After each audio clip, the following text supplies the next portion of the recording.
In this video, we are practicing proving trigonometric identities. Remember, when you're proving a trigonometric identity, you have to work on one side or work on the other. Sometimes you can work on one side and then later work on the other and show that they end up becoming the same thing. But it's not okay to multiply all the way through or divide all the way through. For example, it may be tempting to just multiply both sides by 1 plus the sine of x. That would be called clearing the fraction. But we cannot do that in this case because we're trying to show that it's an identity. In many ways, we don't know yet whether or not that really is an equal sign. That's exactly what we're trying to prove, so we can't treat it like it's an identity until after we have proven that it's an identity. So, instead of multiplying both sides by 1 plus the sine of x, I'm going to just work on the right-hand side because the right-hand side seems more complicated. And I'm going to multiply the top and the bottom by the conjugate of this denominator. What is the conjugate of 1 plus the sine of x? Well, that would be 1 minus the sine of x. This is a very useful trick. And I'm multiplying it on the top and on the bottom. Because what is 1 minus the sine of x divided by 1 minus the sine of x? When you divide anything by itself, it just becomes a 1. So really, we're multiplying the right-hand side by 1.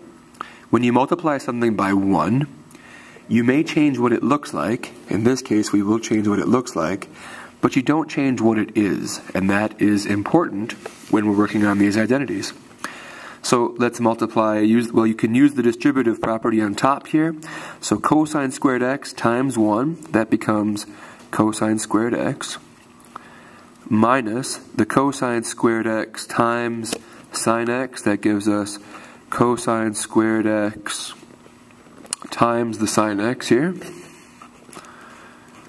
And this is all over. 1 times 1 gives us 1. 1 times negative sine x is negative sine x. Sine x times 1, that's plus sine x. And sine x times negative sine x, that's a negative sine squared x. Now this negative sine x and this positive sine x cancel out. That's exactly what we expect to happen when you multiply something by its conjugate. The middle terms should cancel out. And we're left now with cosine squared x minus cosine squared x times the sine of x over 1 minus sine squared x. Very good. Aha. Now here you see this 1 minus sine squared x. Whenever you see something like that, immediately what should come to your mind is, we've seen something that looks like this when we were looking at cosine squared x plus sine squared x is equal to 1. You see, this can be rearranged to look something like this one by just subtracting the sine squared x from both sides. If we do subtract sine squared x from both sides, we'll end up with cosine squared x is equal to 1 minus sine squared x. This is a very useful form of the Pythagorean identity here. So 1 minus sine squared x can be replaced with the cosine squared x. So what we have now is cosine squared x minus cosine squared x times the sine of x over cosine squared x. You see, I substituted 1 minus sine squared x for cosine squared x since they're the same thing. You might think that we're done, but say this numerator, do you see a greatest common factor in the numerator? I notice that there's a cosine squared x in both terms. Here's a cosine squared x, and there's a cosine squared x in this term. I'm going to factor that out.